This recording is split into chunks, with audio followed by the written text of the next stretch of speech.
Party 2014లో Modi గారు ప్రధానమంత్రి అయితే భారతీయ జనతా పార్టీ అధికారంకి వస్తాయి. ఏమైందని చెప్పిండ్రు?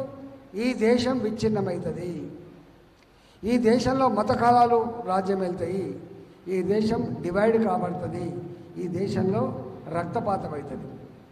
2014లో కాంగ్రెస్ పార్టీ భారతీయ జనతా పార్టీ మోడీ గారి మీద చేసినటువంటి ఆరోపణ. ఈ 10 సంవత్సరాల కాలంలో ఎక్కడైనా 10 ఏళ్ల కాలంలో మత కలహాలు జరిగినాయా? రక్తపాతం జరిగిందా? విచ్ఛిన్నమైందా? ఏమైనా స్కామ్ జరిగిందా?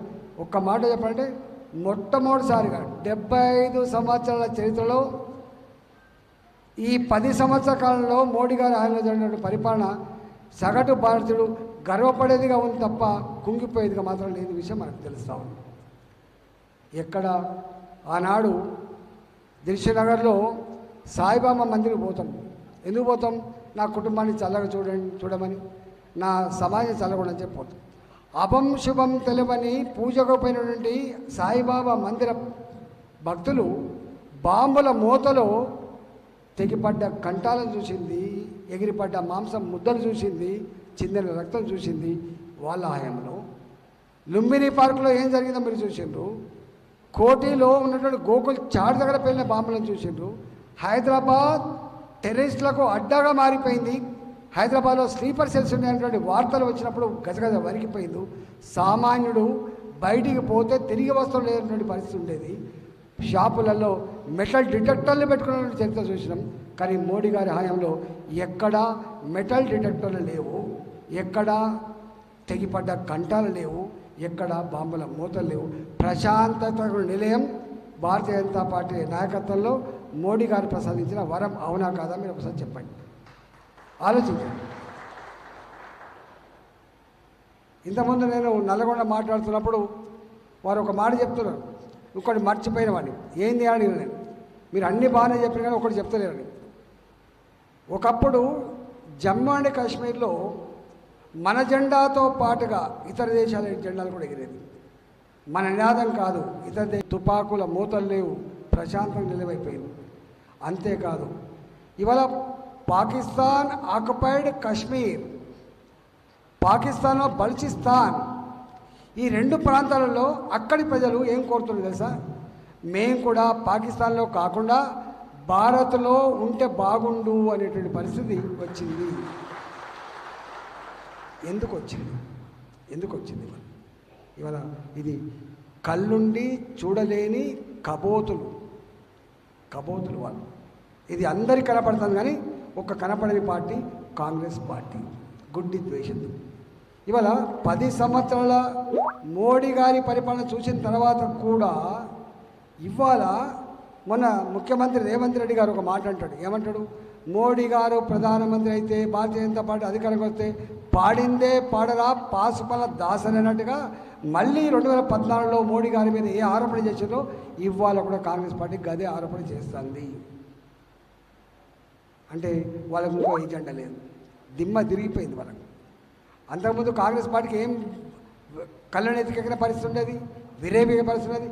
మేమే ఈ దేశాన్ని పాలించడం, స్వతంత్రం తెచ్చింది మేమే, 100 సంవత్సరాల చరిత్ర కలిగింది మేమే ఈ దేశాన్ని పాలించగలం, ఎవరికి ఆ సత్తాలే అని చెప్పేటువంటి కాంగ్రెస్ పార్టీ ఇవాళ యూపీలో, మధ్యప్రదేశ్లో, ఇవాళ అనేక ఉత్తరాది రాష్ట్రాల్లో అడ్రస్ లేకుండా పోయింది.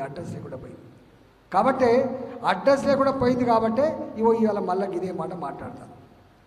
అందువల్ల ఆనాడు మాట్లాడినా ఇవాళ మాట్లాడినా కాంగ్రెస్ పార్టీని ఇలా నమ్మే పరిస్థితిలో జనం లేరు.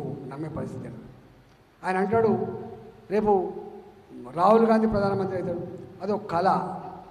రాహుల్ గాంధీ దేశం మళ్ళీ ప్రధానమంత్రి అదొక కళ. ఎందుకంటే 543 సీట్లున్న ఈ దేశంలో ఇలా ప్రతిపక్ష హోదా కూడా 2014లో సాధించలేక, 2019లో కూడా ప్రతిపక్ష హోదా సాధించలేక చతికిలపడ్డ కాంగ్రెస్ పార్టీ, చచ్చిపోయిన కాంగ్రెస్ పార్టీ 280 సీట్లు అవసరం ఉంటే 250 సీట్లు కూడా పోటీ చేయడానికి సత్తాలేని కాంగ్రెస్ పార్టీ ఎట్లా గెలుస్తుంది, ఎట్లా దేశాన్ని పాలిస్తుందో ఒకసారి మేధావులు ఆలోచించమని చెప్పుకుంటున్నారు. క్వశ్చనే ఎరైజ్ కాదు. ఇవాళ దేశ ప్రజానికం ఇస్తున్న న్యాయం ఏంది?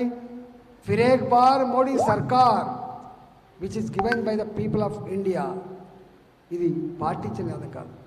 అప్కి బార్ 400 పార్ ఇది మేమిచ్చిన నినాదం కాదు, ప్రజలు ఇస్తున్న నినాదం అయిపోయింది. ఇవాళ కాంగ్రెస్ పార్టీ మళ్ళీ ప్రతిపక్ష హోదా సంతరించుకుంటే అదే 10,000గా బతికి నుండి ఆ పార్టీ ఇవాళ ఏదో కాంగ్రెస్ పార్టీ దేశాన్ని గెలుస్తుందట, ఇవాళ అధికారంకి వస్తాడట, రాహుల్ గాంధీ ప్రధానమంత్రి అయితే అనేది అదొక కళ మాత్రమే, అదొక కళ మాత్రమే. అందుకనే తెలంగాణలోని మేధావులంతా కూడా ఆలోచించమని చెప్పి నేను కోరుతా ఉన్నాను. ఇవాళ మోడీ గారు సాధించిన విజయాల్లో మీరు ఇవన్నీ చూస్తూ ఉన్నారు. ఇవాళ మిర్యాల కూడా వచ్చినాం, 20 నిమిషాల మిర్యాల కూడా వచ్చినాం మేము. కారణం ఏంటి? National highways 1947 1947 to 2014 national highways length ఎంతనో 2014 నుంచి 2024 వరకు గంత కంటే ఎక్కువ నేషనల్ హైవేస్ నిర్మాణం చేసిన ప్రభుత్వం మోడీ గారి ప్రభుత్వం. ఇవాళ 2014 కంటే ముందు రోజుకు 11 కిలోమీటర్లు యావరేజ్ చొప్పున రోడ్ల నిర్మాణం నేషనల్ హైవే నిర్మాణం జరిగితే మోడీ గారి హయాంలో 37 కిలోమీటర్ల నేషనల్ హైవేస్ పర్ డే నిర్మాణం అవుతుందంటే అసలు ఆ ప్రభుత్వానికి మనకు పోలిక ఉందా?